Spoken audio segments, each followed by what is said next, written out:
Good day, everyone. I am Michelle Salde. I am now here in front of you to deliver my speech, and it is about the most current issues that we encounter and we perceive in our country, most especially in our world. According to our Philippine national hero, Dr. Jose Rizal, that the youth is the hope of our country, or the youth will change our nation. According to our Philippine national hero, Dr. Jose Rizal, he said that the youth is the hope of our country, or the youth will change our nation. However, due to the horrible and unbelievable events that still happen from the past until now, sorrowful to them, but I probably say that our national hero seemed to have failed in the responsibility that he given to us and or he left to us. In our new generation today, one of the current issues in our world initially was foremost the poverty. Poverty still exists today. Having poverty is unfair, unethical, and perilous. Our country should abolish poverty because people deserve to be free to have a wealthy and happy living. Poverty in our country is one of the most serious problems that the government should deal with it. In relation to its nature, poverty in our country arose from rapid growth population. The effects of it are very visible to nature, like poor practices of feeding, such as inadequate breastfeeding, offering the wrong foods, and not ensuring the child to get a nutritious food, in which this is the reason why many children died because of the malnutrition and hunger. This happened most especially to the poor family, like the families living in the squatter area, or to the people who cannot even provide their necessary needs. Poverty affects the life of a poor family. A poor person is not able to take the proper food and nutrition, reduce the capacity to work, reduce his income, and making them poorer. Children belong to a poor family never get proper schooling and proper nutrition. They have to work to support their family and destroy their childhood. Some of them may also involve in crime like murder, theft, and robbery. A poor person remains uneducated and forced to live under an hygienic slum. Thus, all social evils are related to poverty. Poverty causes many Filipinos to not pursue their education. Poverty is that many are homeless. Many are famished in our society or within our community. Poverty is linked to having poor health because of the resources that the people cannot obtain. Poverty that are many are unemployed because of the uneducated. Poverty can exist if there is something to have that the poor don't have. So the affluent of this have to foil the impoverished with their own lifestyle and culture. Second major problems in our country, which is the Philippines, is drugs. We cannot deny the facts that this matter is grown immensely among our society, affecting a lot of people, most especially the youth. The youth that is said to be the hope of the future generation. But it is now slowly being eaten up by a common vice. A drug is any substance that causes a change in an organism, physiology, and psychology when it consumed. Drugs are typically distinguished from food substances that provide nutritional food. Drug addiction has become a worldwide problem, especially in teenagers. Many young people became dependent on different types of substances. The life of person who usually use drugs has become spoiled in all aspects, as they lost contact with their family and live in a different world.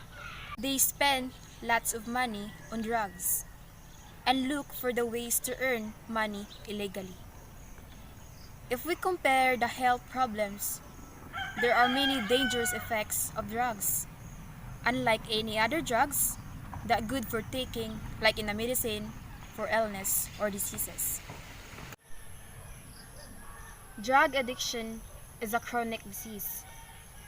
It causes a person to take drugs repeatedly, despite the harm they cause. Repeated drug use can change the brain and lead to addiction. The brain changes from addiction can be lasting, so drug addiction is considered a relapsing disease. This means that people in recovery are at risk for taking drugs again, even after years of not taking them. There are different types of street drugs, such as cocaine, meth, marijuana, crack, and heroin. Thus, it is a type of drug that can be considered a plague on society caused by various experiences and evils. The alarming rate of drug consumption has always been a problem and has detrimental effects on the society.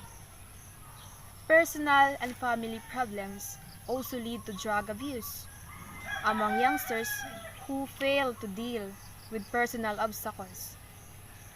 The sociological effect of drug addiction can be difficult to endure, and this is why the addict must be treated for their condition. Drug is basically brain disease that changes the functioning of brain. There is an uncontrollable desire to consume drugs, as a result of which addicted people engage in compulsive behavior to take drugs.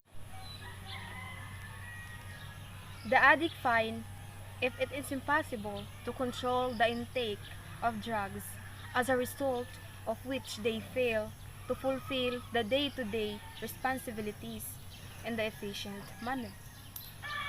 The worst thing is that drugs are that they affect the youth or teenagers in every country all over the world. Millions of people in the world are suffering with drugs addiction, and the number of expected to increase in coming years. If the person is using drugs for a longer period of time, the outcome may alter. The effects of dangerous drugs are influenced by many things. Personal factors involving a person who is using the drugs can be just important as the drugs being used. The drug experience and expectations of the user are crucial. Many young people experimenting with drugs for the first time will be unsure about what to do or what to expect. This ignorance and lack of experience can itself be dangerous or perilous, because once it's tasted, it is hard or is difficult to reef and evade it. The third major problems in our country, which is the Philippines, is murder. Almost every day we hear in the radio or we see in the television about murder or killing. Murder is an abominable way of ending one's life, an unavoidable murder that suddenly happens unexpectedly. The crime of murder is a violation of the right to life that is never acceptable and considerable, especially since it is not unfair. Considering that, as long as a justice is not achieved, it will continue to spread in an unacceptable situation. The crime of murder is the killing of one's human being by another. That is intentional, that an accidental killing is usually not murder, except in cases of felony murder. Unlawful as opposed to the lawful killing by a police officer of a suspect during a shoot, for example, done with malice aforethought. Malice aforethought, which is sometimes erroneously called premeditation, a type of malice aforethought, describe a state of mind or actions that evidence an intent to kill, intent to inflict very serious or grievous bodily harm, extremely reckless indifference to the value of human life, or intent to commit a dangerous felony with accidentally results in the death of another.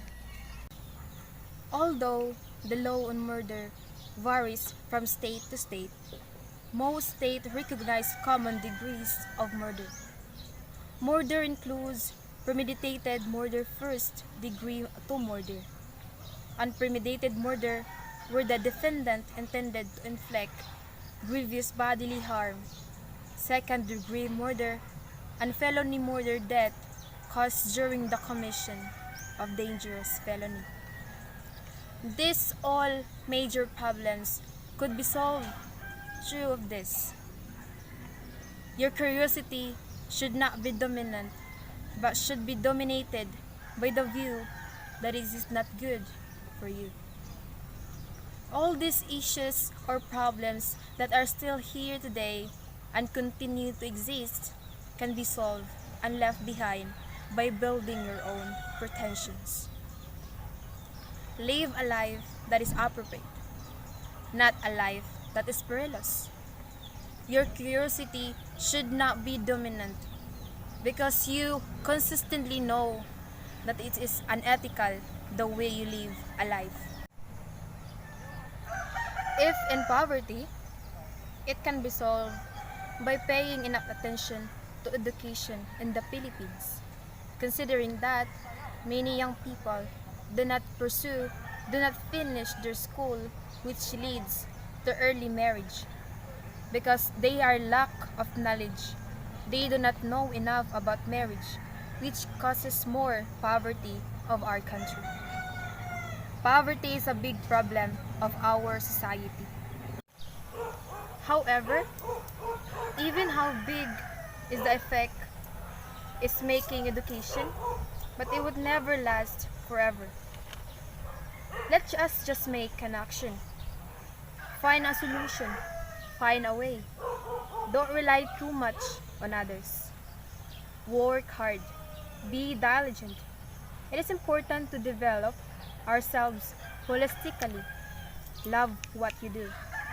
Motivate yourself to keep working hard. Then it is up to you or up to us to make our choices and to live by these choices. All in all, our future still in our hands. Don't take problems very seriously. Follow what was written and you will see.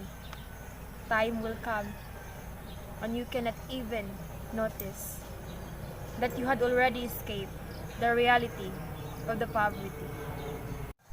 Everyone has the right to change, and everyone has the right to forgive.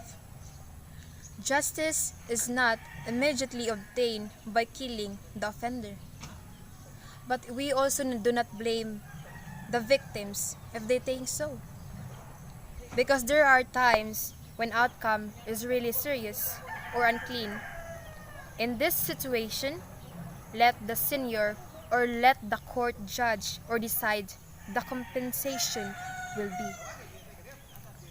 I just hope that the decision will be fair.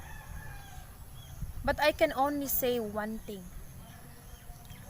Be active. Do not let this pursue, or do not even let this continue. Avoid people that you think have caused harm and misfortune you that will put your life into a disgraceful way. Do not do evil just to solve all your obstacles, all your problems that you may encounter in your life. Remember, only one person can really assist you or can really help you with all of this struggles that we felt and we experienced. No one in this world is going through a very difficult circumstances or situation. But all of that will endure and you can still be active, then you can sacrifice, and then you can solve it. That's all. Again, my speech is about poverty, murder, and drugs. I am Michelle Saldi. Good morning and good day.